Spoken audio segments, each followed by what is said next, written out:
Je suis Joshua, 28 ans, et ma propre mère a jeté le dernier héritage de mon grand-père à la poubelle pour hypothéquer illégalement ma maison. Avant de vous raconter comment son avidité aveugle l'a mené directement à une paire de menottes fédérales, dites-moi d'où vous regardez dans les commentaires. Je veux savoir qui est de mon côté aujourd'hui. La réception des funérailles touchait enfin à sa fin, et la maison semblait bien trop petite pour la quantité écrasante de fausses sympathies qui remplissaient le salon.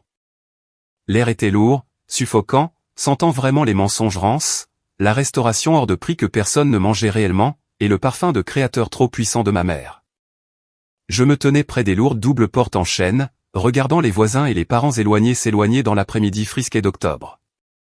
J'avais passé les 3 dernières heures à faire exactement ce que j'avais fait pendant les 10 dernières années de ma vie. Remplir des verres à vin en cristal, prendre de lourds manteaux d'hiver et rester complètement invisible dans ma propre maison. Mon grand-père, Nicolas, était le seul homme qui m'ait jamais vraiment vu. Il était le pilier de cette famille, l'homme qui avait bâti un vaste domaine de banlieue à partir de rien, juste de la sueur et un modeste quincaillerie. C'est lui qui m'avait appris à nouer une cravate, à me raser, et surtout, à jouer aux échecs, et maintenant il était parti. Je pouvais encore sentir le poids agonisant de porter son cercueil plus tôt ce matin-là. Mon épaule me faisait mal, mais la douleur dans ma poitrine était infiniment pire. Quand le dernier invité est enfin sorti, le silence qui s'est installé dans la maison était lourd et toxique. Je me suis retourné et j'ai approché ma mère, Eleanor. Elle était assise à la tête de l'immense table à manger en acajou, sa posture rigide et parfaitement droite. Elle n'avait pas l'air d'une femme qui venait d'enterrer son beau-père.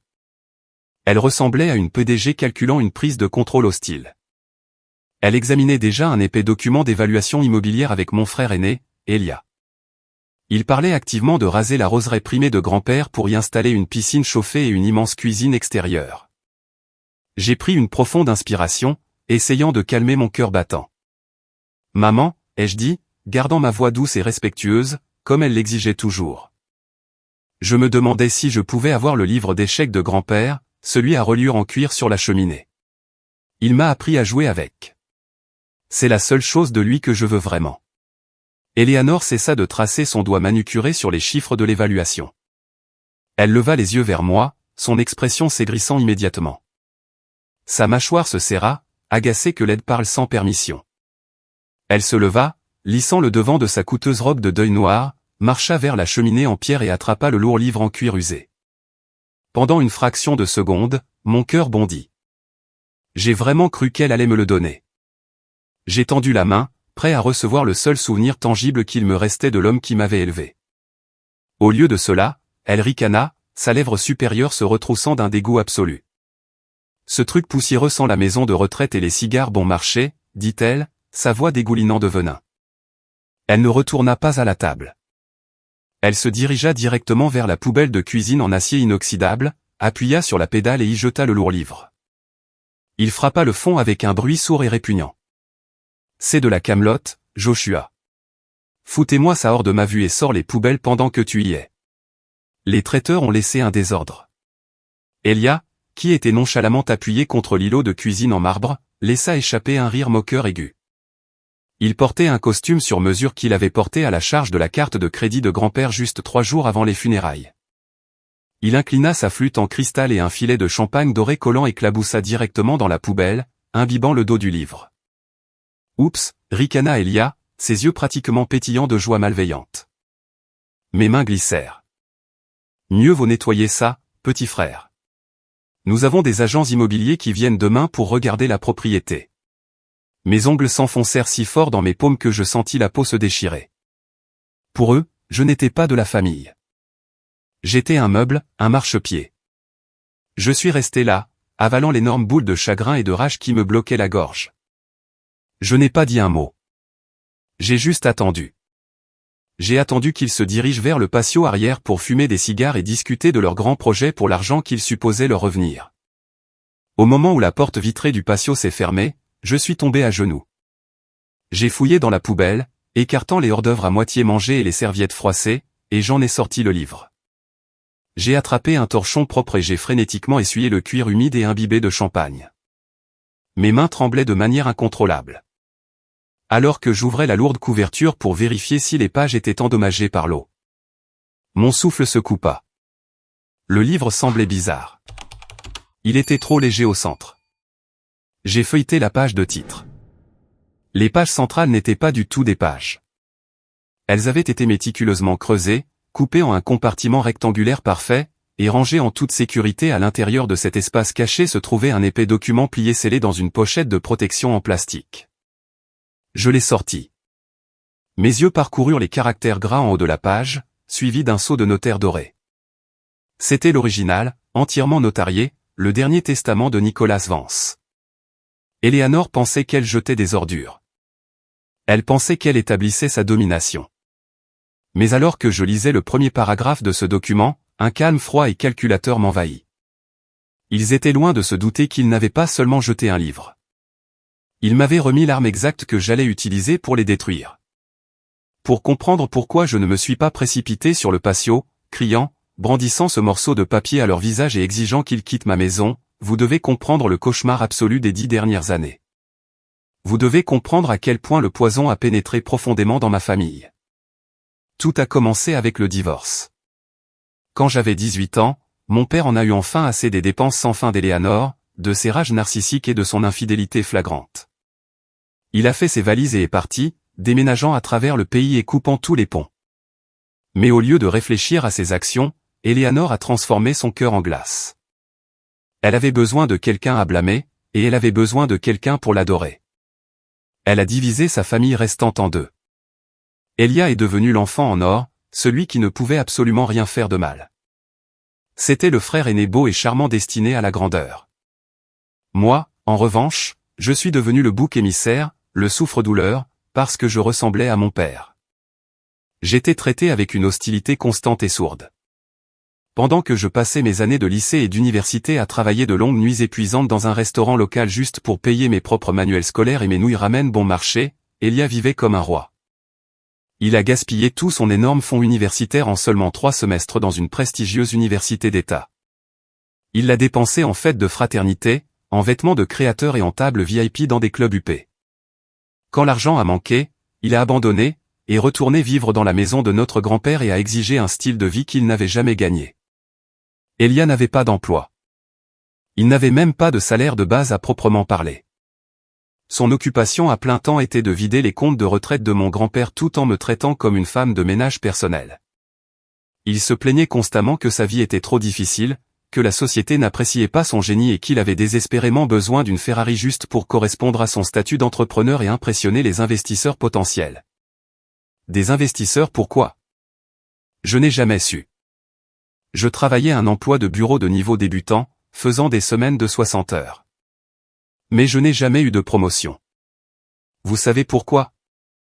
Parce que je me précipitais toujours à la maison pour préparer leur dîner, nettoyer leur désordre et faire leurs courses. Si je devais rester tard au bureau, Eleanor me harcelait au téléphone, criant que j'étais égoïste et ingrate. Elle me rappelait quotidiennement que j'avais de la chance qu'elle me permette de dormir sous son toit. Mais voici la réalité tordue. Ce n'était pas son toit. C'était le toit de grand-père Nicolas. Il a construit cette maison de A à Z dans les années 1970. Il payait les impôts fonciers. Il payait les factures de services publics. Et quand sa santé a commencé à décliner, quand l'arthrite s'est installée dans ses os et que son cœur a commencé à lâcher, Eleanor et Elia n'ont pas levé le petit doigt. C'est moi qui changeais ses pansements. C'est moi qui gérais son complexe programme de médicaments. C'est moi qui l'emmenais à d'innombrables rendez-vous chez le médecin, sacrifiant ma propre carrière et ma vie personnelle. Et c'est moi qui m'asseyais avec lui pendant les heures calmes et solitaires de la nuit, jouant à des parties d'échecs interminables près de la cheminée. Grand-père savait exactement qui ils étaient. Son esprit était vif jusqu'à la toute fin. Il voyait la pourriture chez Eleanor. Il voyait la cupidité paresseuse et insatiable qui consumait Elia. Il déplaçait son cavalier noir sur l'échiquier, sa main tremblant légèrement, me regardait droit dans les yeux et disait, « Joshua, écoute-moi attentivement. Le joueur le plus bruyant de la pièce est généralement le plus faible. Il compte sur l'intimidation parce qu'il manque de stratégie. Regarde les pièces silencieuses sur l'échiquier, celles qui se retirent et attendent. Ce sont elles qui contrôlent le jeu. » Je n'ai pas pleinement compris le poids de ces mots jusqu'à ce que je me tienne dans cette cuisine, tenant le lourd parchemin de son dernier testament. J'ai déplié le document et lu la terminologie juridique précise et inébranlable. Les mots se sont brouillés au début, mon cerveau luttant pour traiter l'ampleur de ce que je tenais. Mais ensuite, la réalité est devenue incroyablement nette. Mon grand-père m'avait tout laissé. Pas un pourcentage, pas une fiducie partagée. Tout, le vaste domaine, les actifs liquides substantiels, les portefeuilles d'investissement, les parts restantes de l'entreprise familiale, tout était solidement verrouillé sous mon nom. Et juste là, à la 3e page, se trouvait une clause dévastatrice et spécifique. Grand-père avait explicitement stipulé qu'Eleanor et Elia ne devaient absolument rien recevoir. Le document citait des années d'abus financiers documentés, de négligence émotionnelle et de vol de ses comptes personnels. Ce morceau de papier prouvait que l'acte de propriété qu'Eleanor affichait actuellement, celui qu'elle utilisait pour essayer de vendre la maison à un promoteur commercial, était un faux complet et absolu. Je possédais tout. C'était mon héritage. Mon premier instinct, le désir ardent et impulsif dans ma poitrine, fut de marcher jusqu'au patio. Je voulais claquer le document sur leur table en verre, regarder leurs visages arrogants s'effondrer en poussière, et appeler la police pour les jeter physiquement de ma propriété. Mais je me suis arrêté. Je suis resté figé dans la cuisine, regardant la couverture mouillée et abîmée du livre d'échecs posé sur le comptoir. Si je sortais là tout de suite, je savais exactement ce qui se passerait. Eleanor se jetterait sur moi. Elle me prendrait le papier des mains avec ses griffes manucurées. Elle le déchirerait en petits morceaux, le jetterait dans la cheminée et prétendrait que j'avais tout fabriqué. Ou pire, elle engagerait une équipe juridique impitoyable utilisant l'argent volé de grand-père et me traînerait dans un long et épuisant litige civil. Ce serait ma parole contre la sienne au tribunal des successions pendant 5 longues années. Elle déformerait le récit. Elle jouerait la veuve éplorée de la famille de mon père, la belle-fille dévouée. Elle avait les relations et l'audace pure de me saigner à blanc en frais juridiques jusqu'à ce que je sois forcé de transiger juste pour survivre. Non, le tribunal civil n'était pas suffisant. Une dispute familiale pour un morceau de papier n'était pas suffisante. Je ne voulais pas seulement la maison. Je voulais une justice totale et indéniable. Je voulais qu'il ressente une fraction de l'impuissance qu'il m'avait infligée pendant une décennie. J'ai soigneusement replié le testament le long de ses plis originaux, les glissé parfaitement dans sa pochette de protection en plastique et suis monté silencieusement à ma petite chambre. Je l'ai caché au fond de la doublure d'un vieux sac de sport enfoui au fond de mon placard. J'ai réalisé à ce moment précis que mon silence était infiniment plus dangereux que ma voix. Si je restais silencieux, si je les laissais croire qu'ils avaient réussi à forger l'acte et à posséder la maison, leur avidité insondable les forcerait finalement à commettre une erreur fatale. Ils essaieraient de transformer cette fausse propriété en argent liquide rapide pour financer leur style de vie délirant. Et au moment où ils signeraient un contrat financier juridiquement contraignant en utilisant une propriété qu'ils ne possédaient pas légalement, le jeu changerait entièrement. Ce n'était plus une dispute familiale désordonnée. C'était une fraude institutionnelle. Je suis redescendu, j'ai essuyé le comptoir de la cuisine jusqu'à ce qu'il brille, j'ai mis mon tablier habituel et je suis sorti sur le patio pour ramasser leur verre de champagne vide. J'ai regardé ma mère, qui n'a même pas pris la peine d'établir un contact visuel avec moi. J'ai souri doucement. J'étais enfin prêt à jouer le jeu de longue haleine. 2 semaines angoissantes se sont écoulées. J'ai joué mon rôle à la perfection, me déplaçant dans la maison comme un fantôme, nettoyant leurs dégâts et écoutant depuis l'ombre. Et comme je l'avais prédit, le piège a commencé à se refermer. J'étais dans la véranda un mardi après-midi, polissant les immenses baies vitrées, complètement invisibles pour les 2 personnes qui se disputaient furieusement derrière moi. Eleanor faisait les 100 pas sur le parquet, ses talons de créateur claquant agressivement, résonnant comme une bombe à retardement. La grande vente de la maison avait rencontré un obstacle massif et inamovible. Un important promoteur commercial nommé Wyatt, un type qui construisait des condominiums de luxe et mesurait le monde en marge bénéficiaire, s'était soudainement retiré de l'achat. Il affirmait que la recherche de titres traînait en longueur et que les registres du domaine étaient trop anciens, datant des années 1970. Mais je connaissais la vraie vérité. Avant de mourir, grand-père avait légalement restreint les limites de la propriété auprès du conseil municipal, établissant une clause de préservation historique pour la structure principale et les jardins. Cela rendait absolument impossible à Wyatt de raser la propriété et de construire son immeuble de grande hauteur. L'affaire était complètement morte. Mais Eleanor ne pouvait pas attendre un nouvel acheteur résidentiel. La façade de son style de vie opulent se fissurait, et elle se fissurait rapidement.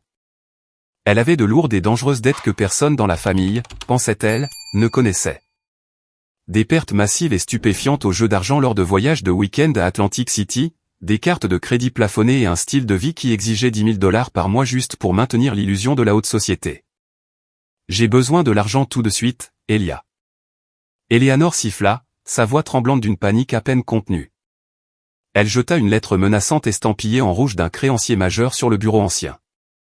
Il menace de geler mes comptes bancaires d'ici la fin du mois. Si le country club découvre que mes cartes sont refusées, je serai la risée de tous. Elia était affalée sur le canapé en velours, les pieds posés sur la table basse, complètement imperturbable. Il feuilletait nonchalamment son téléphone, regardant probablement des annonces de voitures de luxe. Alors, obtiens un prêt relais, maman. Un prêt sur gage, dit Elia doucement, sans même lever les yeux de son écran. Je connais un type nommé Carter. C'est un courtier privé. Il ne pose pas trop de questions ennuyeuses sur l'historique du titre ou les codes de crédit. Tant que tu as l'acte physique en main et un notaire disposé à le tamponner. J'ai frotté une tache sur la vitre devant moi, appuyant fort pour empêcher mes mains de trembler.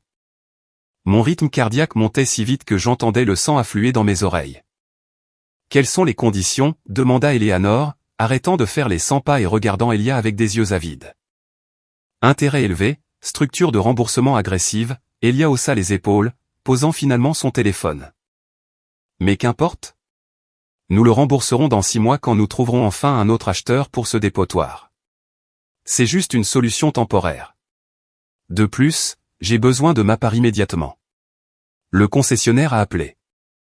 Ils ont une Porsche 911 impeccable en stock, et si je ne fais pas un acompte en espèces massives d'ici la semaine prochaine, quelqu'un d'autre va la prendre. Un prêt sur gage. C'était rapide.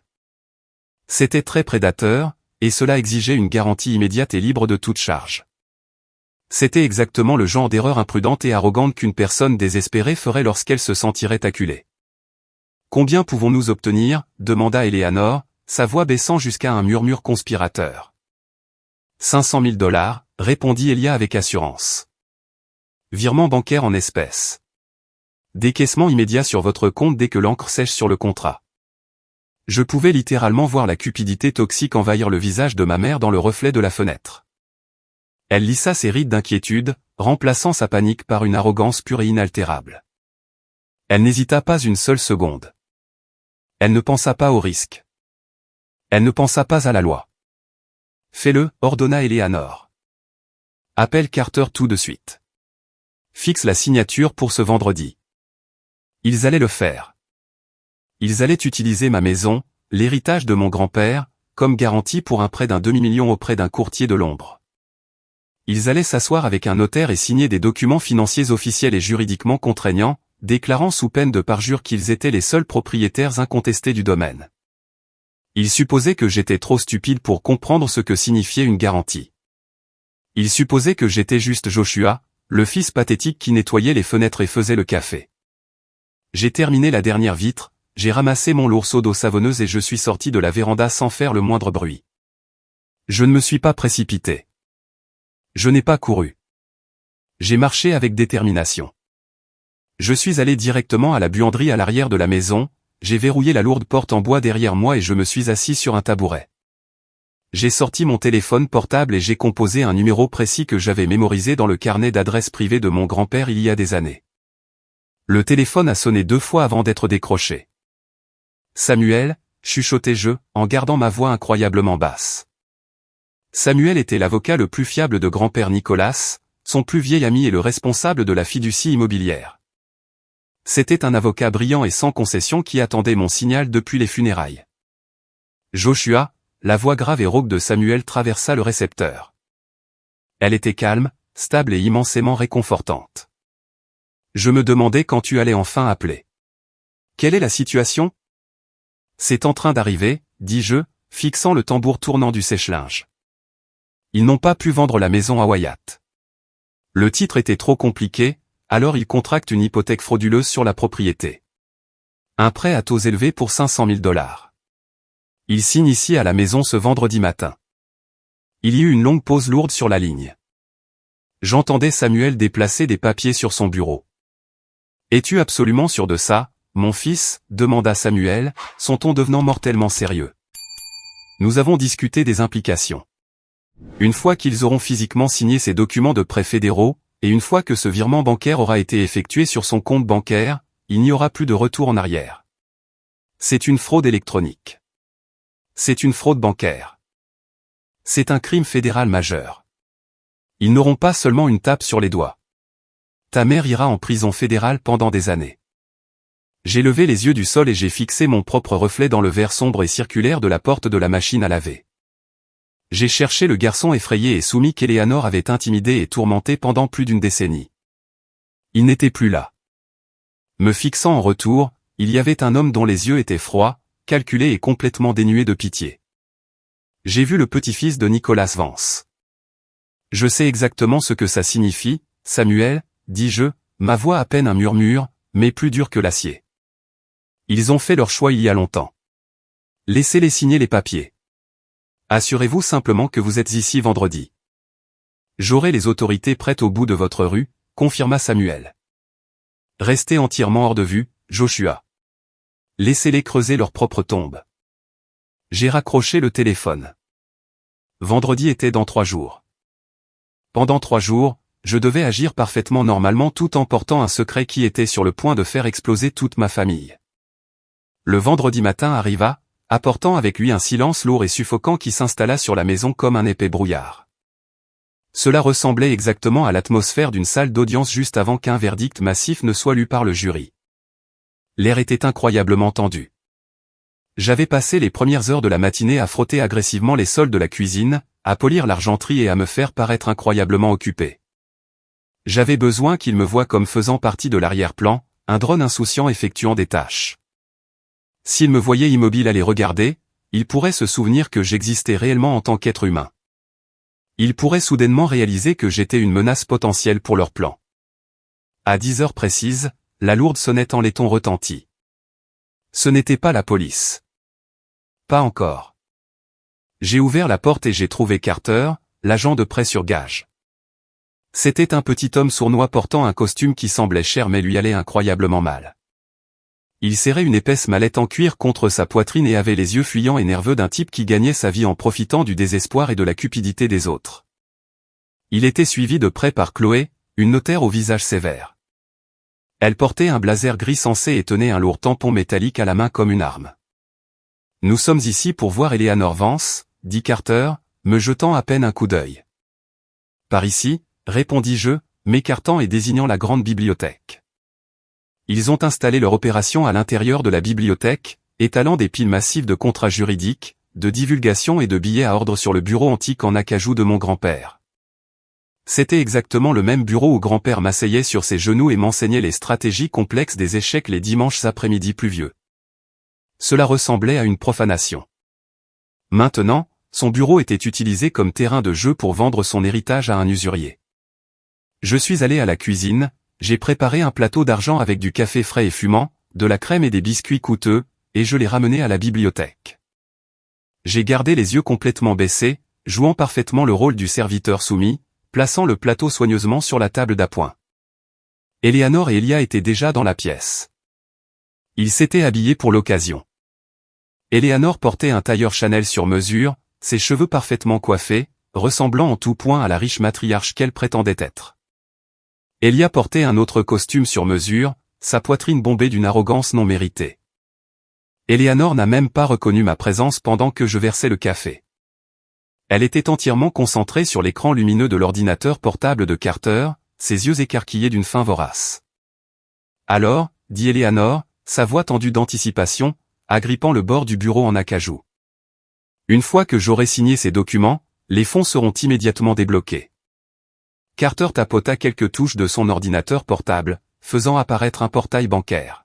« C'est exact, Madame Vance. Dès que Chloé ici notarisera l'acte de fiducie et le billet à ordre, j'autoriserai personnellement le virement bancaire sur l'écran.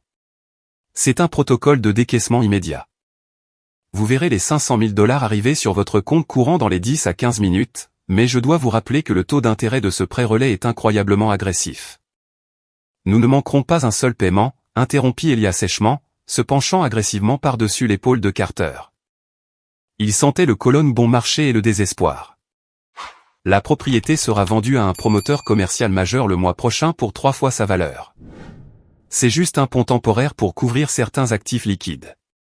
Nous avons une valeur massive dans ce domaine. Ne vous inquiétez pas pour votre argent. Il mentait effrontément et nous le savions tous. Le promoteur s'était déjà retiré définitivement. Ils n'empruntaient pas d'argent pour combler un vide financier. Ils empruntaient de l'argent pour fuir leurs créanciers. Ils encaissaient une pile massive de jetons qu'ils ne possédaient pas réellement avant que le casino ne réalise que les jetons étaient entièrement faux. Procédure standard, dit Carter, ignorant Elia et faisant glisser une pile massive de documents juridiques de 2 pouces d'épaisseur vers Eleanor. J'ai besoin de votre signature ici, ici et ici. Et j'ai besoin que vous paraphez le bas de la page 4, qui est la déclaration sous serment attestant que vous êtes le seul propriétaire légal et sans charge de cette propriété. J'ai versé le café aussi lentement que possible, faisant durer la tâche simple. J'avais besoin d'en être témoin. J'avais besoin de voir le moment exact où le crime passait d'une pensée désespérée à une action fédérale physique. Eleanor tendit la main sur le bureau et ramassa le lourd stylo en laiton. J'ai retenu mon souffle. J'ai regardé sa main. Elle n'a pas tremblé. Elle n'a pas hésité une seule microseconde. C'était la partie la plus terrifiante de tout cela. Elle ne ressentait absolument aucune culpabilité. Elle n'a pas levé les yeux vers l'immense portrait à l'huile de son beau-père, Nicolas, accroché directement au-dessus de la cheminée, la jugeant. Elle ne m'a pas regardé, moi, sa propre chair et son sang, debout tranquillement dans le coin. Elle a juste appuyé la pointe du stylo sur le papier croustillant et a signé son nom avec une élégante fioriture. Eleanor Vance, propriétaire. Elle a signé la demande de prêt. Elle a signé l'acte de fiducie lourd. Elle a signé la déclaration sous serment de propriété, mentant directement à une institution financière. À chaque grattement de l'encre sur ce papier, elle creusait activement une fosse massive dont elle ne pourrait jamais sortir. Ce n'était plus juste mentir à sa famille. C'était mentir à une entité assurée par le gouvernement fédéral. C'était une fraude électronique. Chloé, la notaire, tira les papiers vers elle. Elle vérifia méticuleusement la fausse pièce d'identité d'État qu'Eleanor avait placée sur la table, vérifiant le nom et le visage. Puis elle prit son lourd tampon métallique. Tude. Elle tamponna les documents. Le son résonna dans la bibliothèque silencieuse et au plafond élevé comme un coup de feu. C'était fait. Le mensonge était maintenant un document juridiquement contraignant, enregistré à l'encre et scellé par l'État. Félicitations, Madame Vance, dit Carter. Un sourire gras et satisfait se répandit sur son visage. Il tapa une dernière commande sur son ordinateur portable et appuya sur la touche Entrée. Je lance le virement bancaire tout de suite. J'ai ramassé le pot de crème argentée vide, j'ai fait demi-tour et je suis sorti de la bibliothèque pour me retrouver dans le long couloir. Mon cœur battait un rythme frénétique et assourdissant contre mes côtes, mais mon visage restait complètement sculpté dans la pierre. J'ai fouillé profondément dans la poche de mon tablier, j'ai sorti mon téléphone portable et j'ai tapé sur l'écran pour le réveiller. J'étais déjà en communication active et muette avec Samuel. Il avait tout écouté. Un tintement aigu et joyeux rompit le silence de la bibliothèque. Il venait de l'ordinateur portable de Carter. Transfert terminé, annonça Carter à voix haute. 500 000 $ transférés avec succès sur le compte d'Eleanor Vance. Eleanor laissa échapper un son qui était à moitié un rire hystérique, à moitié un sanglot de pur soulagement. Elle attrapa le bras d'Elia, ses yeux fous de triomphe et d'avidité. Nous l'avons fait, Elia. Nous sommes riches. Nous sommes enfin libres de cet endroit. Elia composait déjà agressivement un numéro sur son téléphone. Je t'avais dit que c'était de l'argent facile, maman. J'appelle le concessionnaire tout de suite. Cette Porsche rentrera à la maison aujourd'hui. Je me suis de nouveau tenu dans l'embrasure de la bibliothèque. Debout, mon pouce planant directement au-dessus du bouton de réactivation du son de l'écran de mon téléphone. Maman, dis-je, ma voix tremblant légèrement, jouant le rôle du fils confus et pathétique une dernière fois. Alors, l'argent est réellement sur votre compte bancaire. Vous avez officiellement hypothéqué la maison. Eleanor se retourna, son visage se tordant instantanément dans ce rictus familier et vicieux. Elle me regarda comme si j'étais une tâche qu'elle ne pouvait pas enlever de son tapis coûteux. Oui, Joshua, cracha-t-elle. Le venin dégoulinait de chaque mot. L'argent est à moi. La maison est à moi. Maintenant, foutez-moi le camp avant que j'appelle la sécurité pour vous jeter à la rue. Vous avez jusqu'à demain matin pour faire vos misérables bagages et quitter ma propriété. Mes tremblements s'arrêtèrent immédiatement. J'ai redressé mes épaules et la façade est tombée complètement. Je ne pense pas que je vais emballer quoi que ce soit, maman, dis-je, ma voix baissant d'une octave, résonnant fort et clair dans la pièce. J'ai désactivé le son du téléphone.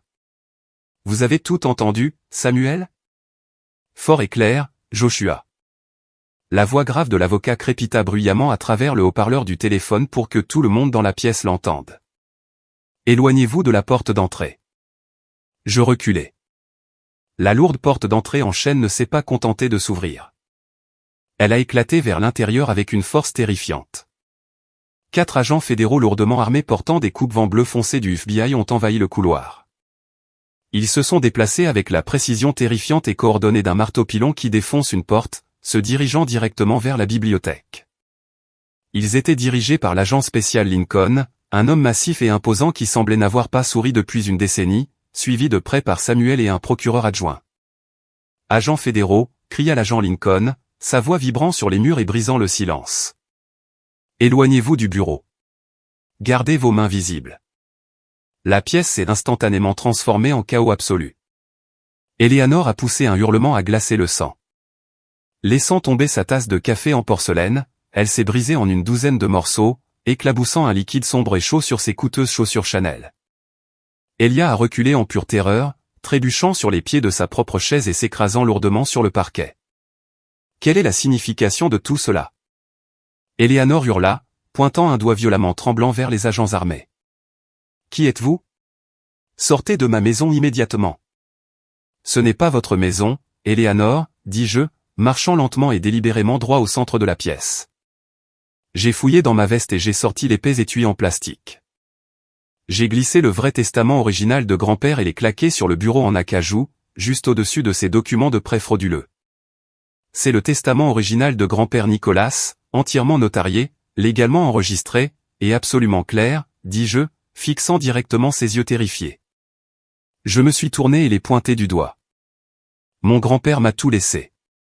Ma mère et mon frère viennent d'utiliser une propriété qu'ils ne possèdent pas légalement pour garantir un prêt fédéral d'1 demi-million. L'argent vient d'être versé sur son compte. C'est une fraude électronique. C'est une fraude bancaire. La prise de conscience a frappé la pièce comme une onde de choc physique. Mais la meilleure réaction ne venait pas d'Eleanor. Elle venait de Carter. L'agent de prêt a regardé des insignes du FBI au vrai testament sur le bureau et de nouveau à Eleanor.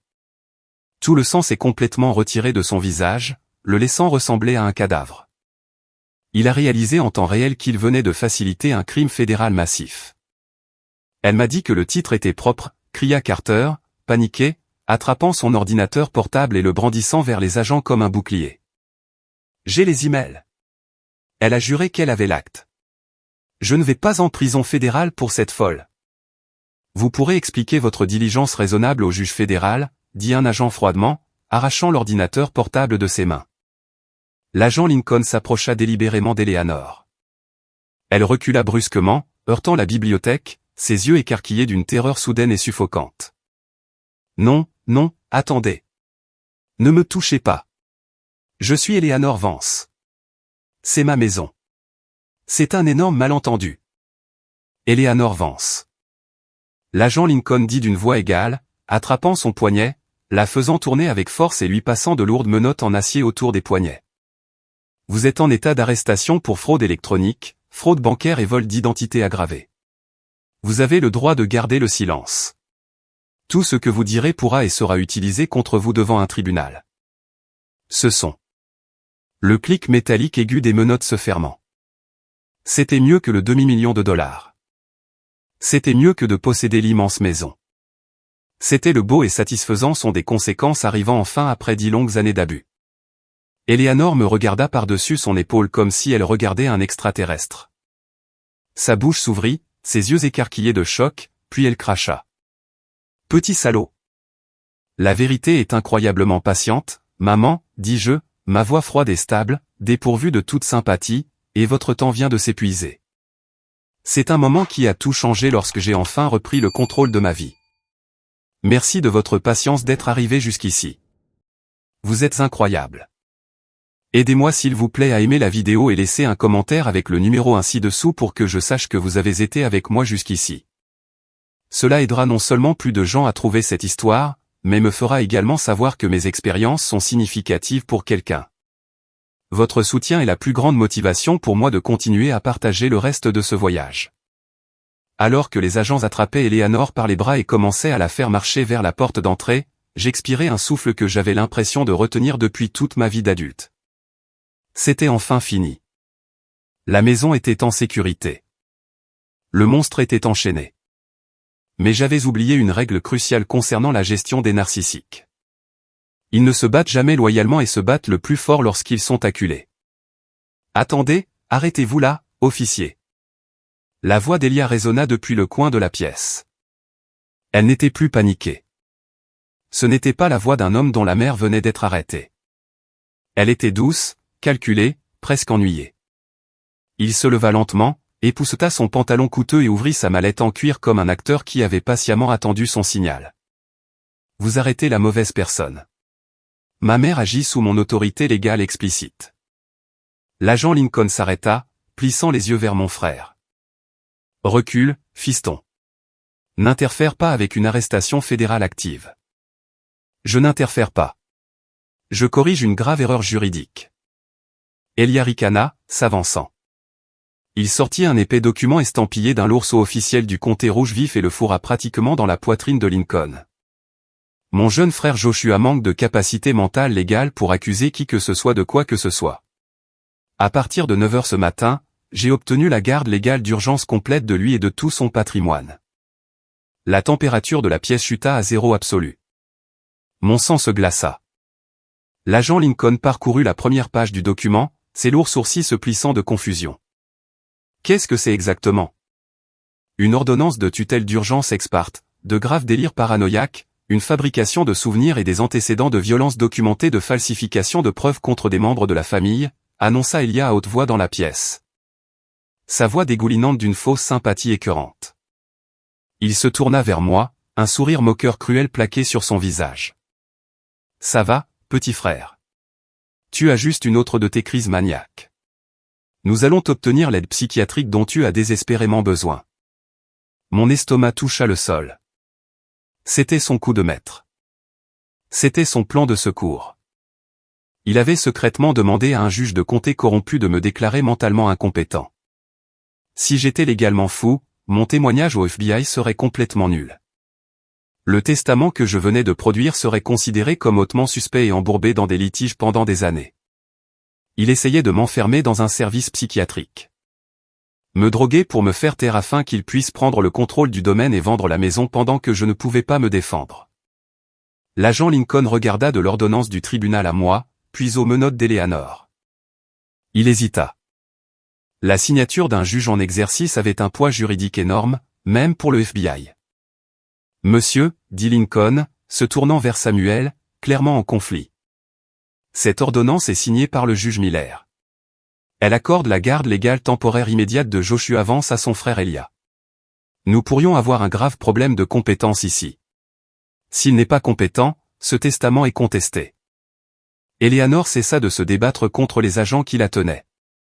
Un sourire cruel et triomphant se répandit sur son visage, remplaçant sa terreur. Je vous l'ai dit, officier. Elle siffla, ses yeux pratiquement brillants de malice. Vous êtes malade, Joshua. Vous avez toujours été malade dans la tête. Pendant 10 secondes angoissantes, le seul son dans la pièce fut le lourd tic-tac de l'horloge de grand-père dans le coin. Je sentis les murs se refermer physiquement sur moi. Ils allaient gagner. Ils allaient me jeter dans un asile et tout voler. Mais alors je regardais Samuel. Le vieil avocat n'avait pas l'air inquiet. Il n'avait pas l'air paniqué. Il avait l'air absolument ennuyé. Agent Lincoln, dit Samuel, se plaçant carrément entre Elia et l'agent fédéral, sa présence commandant la pièce. Avant que vous n'honorez une ordonnance ex parte frauduleuse, je vous suggère fortement de lire l'addendum spécifique joint au testament de Nicholas Vance. Clause 14, sous-section B. Nous l'appelons affectueusement le piège de la compétence. Elia ricana bruyamment, croisant les bras. Le testament d'un homme mort ne l'emporte pas sur l'ordonnance d'un juge vivant. Vieil homme, vous n'avez aucun pouvoir ici. Il l'emporte lorsque l'ordonnance du tribunal en question a été obtenue par un parjure flagrant et des documents médicaux falsifiés, claqua Samuel, sa voix craquant comme un fouet. Il fouilla dans sa propre mallette et en sortit un dossier blanc immaculé. Nicolas a anticipé votre avidité, Elia. Il savait que vous tenteriez quelque chose d'exactement pareil. La clause stipule explicitement que tout membre de la famille qui conteste l'état mental du bénéficiaire principal doit se soumettre à un test polygraphique sous serment et que l'accusateur doit prouver l'incapacité par une évaluation médicale actuelle certifiée par l'État. Nous avons une évaluation, aboya Elia, brandissant frénétiquement un morceau de papier. Le docteur Schwartz a signé une déclaration sous serment hier matin, affirmant que Joshua est un danger pour lui-même. Ah, oui, le docteur Schwartz. Samuel esquissa un mince sourire tranchant comme une lame de rasoir. Exactement le même docteur Schwartz qui a définitivement perdu sa licence médicale dans l'État de Floride pour une fraude massive à l'assurance.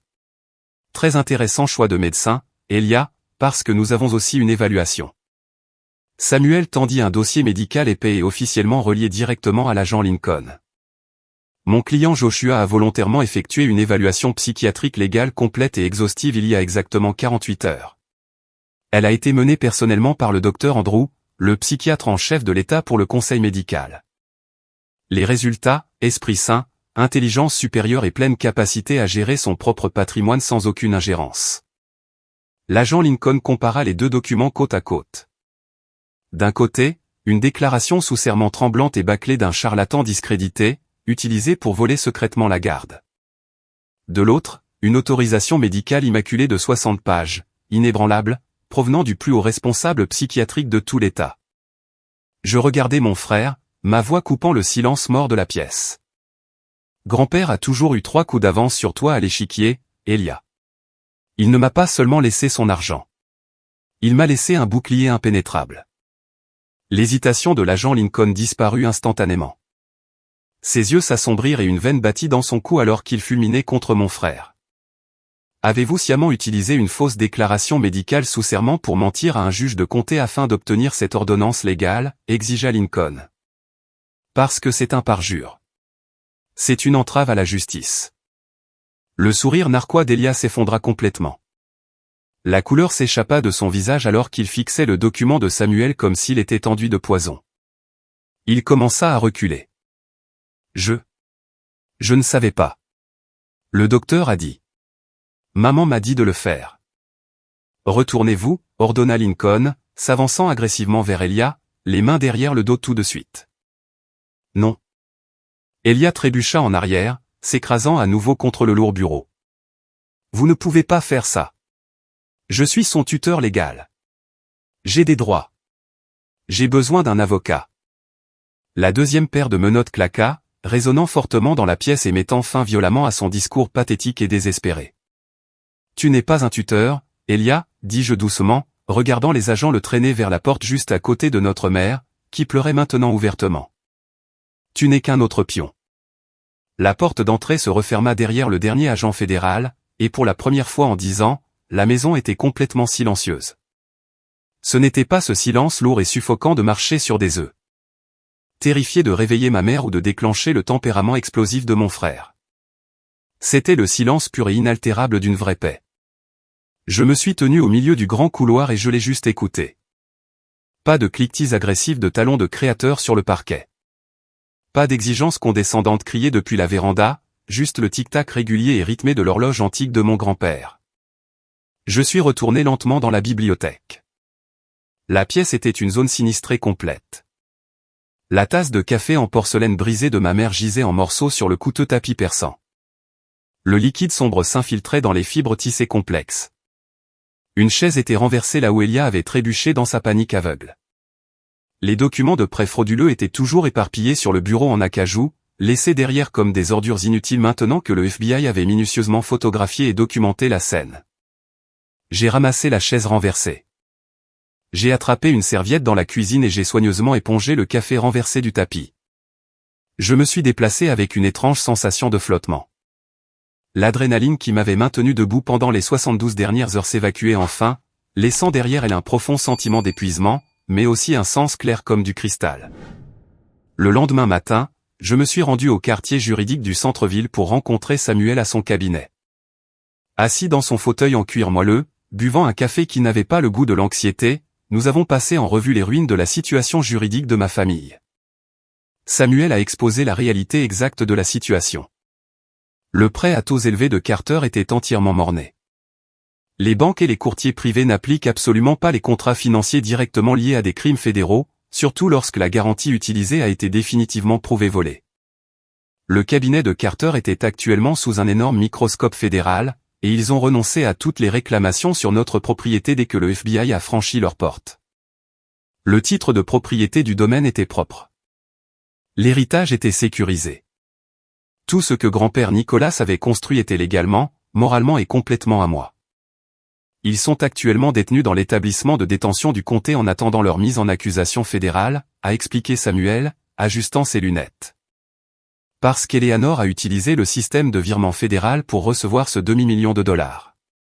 Et parce qu'Elia a commis un parjure flagrant avec ce faux document de garde, le procureur du district ne montre absolument aucune pitié. Leurs biens sont gelés.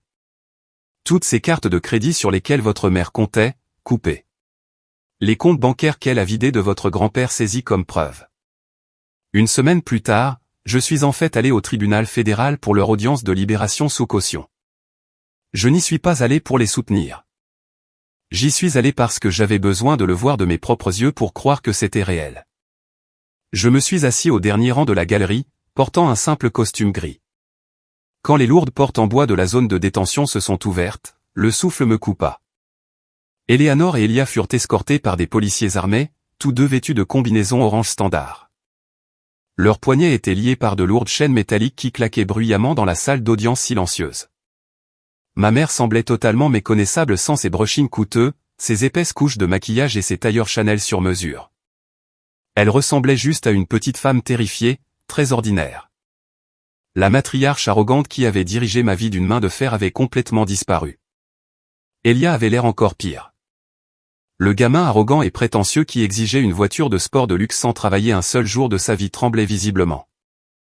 Il continuait de regarder autour de la salle d'audience, ses yeux se posant frénétiquement, cherchant une bouée de sauvetage qui n'existait tout simplement pas. La juge était une femme sévère et intransigeante qui n'avait absolument aucune patience pour les criminels en col blanc qui tentaient de voler leur propre famille. Elle regarda le dossier du procureur, puis regarda directement ma mère. « Madame Vance, » dit la juge, sa voix résonnant dans l'immense pièce.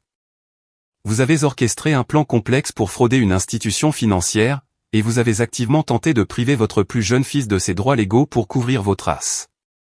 Compte tenu de vos dettes de jeu massives et non garanties et de votre manque évident de retenue morale, je vous considère comme un risque de fuite grave. » La juge frappa son marteau. La libération sous caution est refusée. Les deux défendeurs seront placés en détention fédérale en attendant le procès. Les genoux d'Eleanor fléchirent. Un marshal a dû la rattraper physiquement par le bras pour l'empêcher de s'effondrer sur le sol. Elle tourna la tête alors qu'il l'emmenait, et ses yeux trouvèrent les miens au dernier rang. Elle n'avait plus l'air en colère. Elle avait l'air complètement brisée, mais je ne ressentais pas la moindre once de pitié. On ne peut pas pleurer la destruction d'un directeur de prison quand on est celui qui vient de s'échapper de la cellule.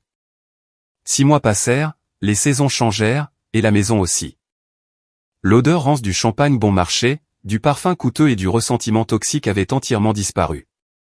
J'ouvris toutes les fenêtres du domaine, laissant la brise océanique fraîche et salée balayer les couloirs. J'embauchai une équipe professionnelle et ensemble, nous arrachâmes les lourds rideaux sombres qu'Eleanor avait installés. Nous décollâmes le papier peint au motif criard qu'elle aimait tant et peignîmes les murs d'un blanc éclatant, propre et réfléchissant. Je ne vendis pas le domaine. Cela aurait été incroyablement facile. Wyatt, le promoteur commercial, appela même Samuel avec une offre en espèces nettement plus élevée une fois que le calme juridique fut revenu. J'aurais pu prendre l'argent, acheter un Penthouse en ville et vivre le reste de ma vie dans un luxe absolu et sans souci. Mais grand-père Nicolas ne m'a pas laissé cette immense propriété juste pour que je puisse encaisser et disparaître. Il me l'a laissé pour faire passer un message. Il me l'a laissé parce qu'il savait que je comprenais la vraie valeur d'un havre de paix. J'ai pris une grande partie de l'héritage liquide et j'ai lancé un vaste projet de rénovation de l'aile et du domaine. Cette aile abritait autrefois l'immense suite d'Eleanor et la vaste salle de loisirs d'Elia. Nous l'avons démolie jusqu'au montant. Nous avons construit 5 appartements studios séparés, magnifiques et entièrement meublés. Nous avons installé une cuisine communautaire de qualité commerciale, une salle de jeux lumineuse pour les enfants et une entrée sécurisée. Au printemps suivant, ce n'était plus seulement un vaste domaine de banlieue. Il ouvrit officiellement sous le nom de Nicholas Vance Sanctuary. C'est un établissement d'hébergement transitoire de haute sécurité conçu spécifiquement pour les femmes et les familles qui fuient activement de graves abus financiers. L'abus financier est la chaîne invisible qui maintient les gens enfermés dans des cauchemars vivants. Lorsqu'un partenaire narcissique ou un membre de la famille toxique contrôle les comptes bancaires, détruit votre code de crédit ou sabote votre carrière, vous ne pouvez pas simplement faire une valise et franchir la porte. Vous n'avez nulle part où aller. Vous n'avez aucune ressource. Je savais exactement ce que cela faisait. Je me souvenais de travailler 60 heures par semaine, de remettre mon salaire juste pour maintenir la paix, et de regarder mon compte bancaire vide pendant que mon frère achetait des montres de marque. J'ai pris la prison terrible et suffocante que ma mère avait construite et l'ai transformée en une forteresse imprenable pour les gens qui se sentaient exactement comme moi. Nous fournissons des conseils juridiques gratuits, des cours d'alphabétisation financière et un endroit sûr et magnifique pour dormir pendant qu'ils reconstruisent leur vie brisée. La toute première famille qui a emménagé dans le sanctuaire était une jeune mère avec 2 petites filles. Son mari avait secrètement vidé leurs économies, contracté d'énormes prêts à son nom et l'avait isolée de ses amis. Quand elle est entrée dans l'appartement fraîchement peint, a regardé les lits sûrs et propres, et a réalisé qu'elle ne devait à personne un seul centime pour être là. Elle a éclaté en sanglots au milieu du couloir. Je lui ai remis les clés, les regardé dans les yeux et je lui ai dit exactement ce que j'aurais aimé que quelqu'un me dise il y a 10 ans. Vous n'êtes pas invisible. Vous êtes en sécurité maintenant, et personne ne pourra jamais vous enlever cet espace. Ce moment unique valait plus que chaque dollar du compte bancaire de mon grand-père. Ma propre vie a été entièrement transformée. J'ai quitté mon emploi sans issue, celui où je n'étais constamment pas promu parce que j'étais trop épuisé à servir ma famille. Je dirige maintenant le sanctuaire à plein temps en tant que directeur. Je travaille directement avec des avocats, des travailleurs sociaux et des urbanistes. J'ai construit une vie dont je suis extrêmement fier, entièrement selon mes propres termes. Mais les fantômes du passé essaient toujours de faire claquer leurs chaînes. Chaque mardi soir, exactement à 18 h, mon téléphone portable vibre. L'identifiant de l'appelant affiche toujours la même chose, appel de détenu. Institution correctionnelle fédérale. Eleanor appelle presque toutes les semaines. Parfois Elia essaie d'appeler depuis son établissement séparé. Je sais exactement ce qu'ils veulent parce que Samuel continue de surveiller leur correspondance juridique. Ils veulent que de l'argent soit déposé sur leur compte de cantine en prison. Ils veulent expliquer leur version de l'histoire. Ils veulent pleurer, supplier, et finalement, ils veulent me blâmer d'avoir ruiné leur vie. Je suis assis au lourd bureau en acajou de la bibliothèque. Le même bureau où mon grand-père a signé son testament. Le même bureau où ma mère a signé son propre mandat d'arrêt. Je regarde l'écran lumineux de mon téléphone. Je ne ressens plus de colère. Je ne ressens plus cette rage brûlante qui me tenait éveillé la nuit. Je ne discute pas avec eux.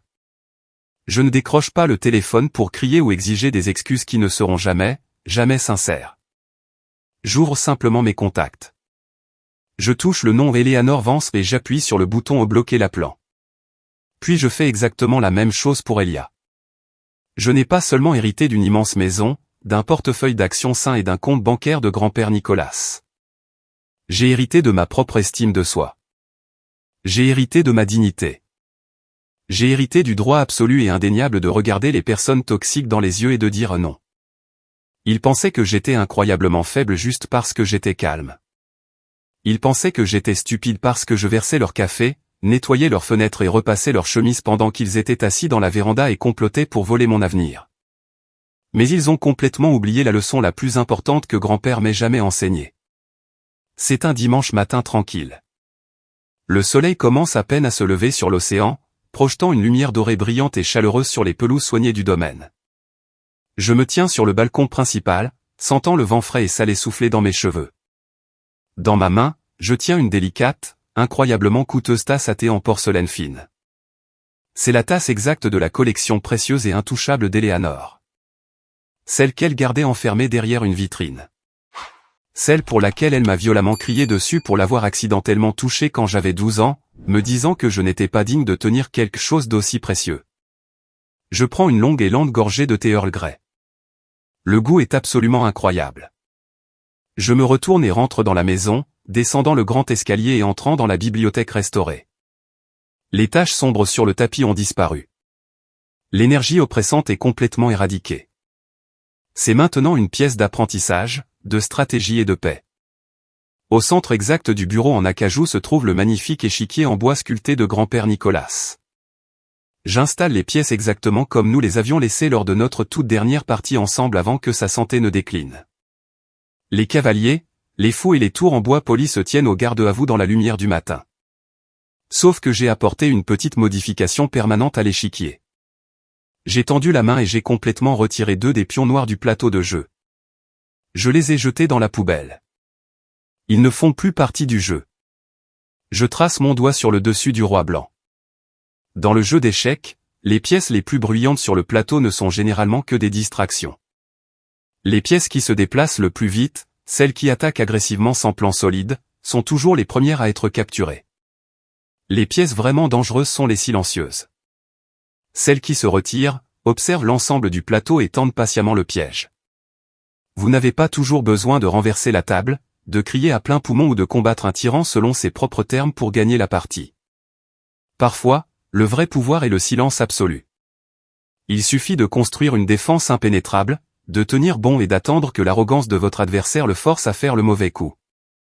Je prends une dernière gorgée de la tasse en porcelaine, regarde l'horizon clair et lumineux s'étendre sur l'eau, puis je me penche à nouveau sur le plateau. Échecs et maths, grand-père, chuchotai-je à la pièce vide. S'il y a une chose que je veux que vous reteniez de mon histoire aujourd'hui, c'est ceci. La famille n'est pas simplement définie par le sang. Le sang ne fait que vous relier. La loyauté, le respect et l'attention mutuelle sont ce qui fait réellement une famille. Pendant des années, je me suis laissé entièrement consumer par la culpabilité toxique qu'en tant que ma mère et mon frère, je leur devais ma santé mentale, mon salaire et mon avenir. Je pensais que supporter leurs abus était un signe de force et de loyauté. Mais fixer des limites n'est pas un acte de trahison. C'est un acte de pure survie. Lorsque vous avez affaire à des personnes profondément manipulatrices, des personnes qui ne vous considèrent pas comme un être humain, mais comme une ressource à exploiter, votre silence et votre absence sont les armes les plus puissantes que vous possédez. Vous ne pouvez pas guérir dans le même environnement qui vous a brisé. S'éloigner des membres de la famille toxique ne fait pas de vous une mauvaise personne. Cela fait de vous une personne qui se respecte enfin suffisamment pour exiger mieux. Je veux vous entendre maintenant. Avez-vous déjà dû tracer une ligne dure et couper les ponts avec quelqu'un de toxique dans votre propre vie pour protéger votre paix? Quel a été le point de rupture qui vous a fait enfin partir? Partagez vos expériences dans les commentaires ci-dessous. Ou si vous êtes simplement d'accord que fixer des limites fortes est la clé d'une vie saine, laissez le mot « bien » dans les commentaires dès maintenant pour que je sache que ce message a résonné en vous. Merci d'avoir passé votre temps avec moi aujourd'hui, d'avoir écouté mon parcours et de faire partie de cette incroyable communauté. Restez fort, protégez votre paix, et je vous verrai dans le prochain.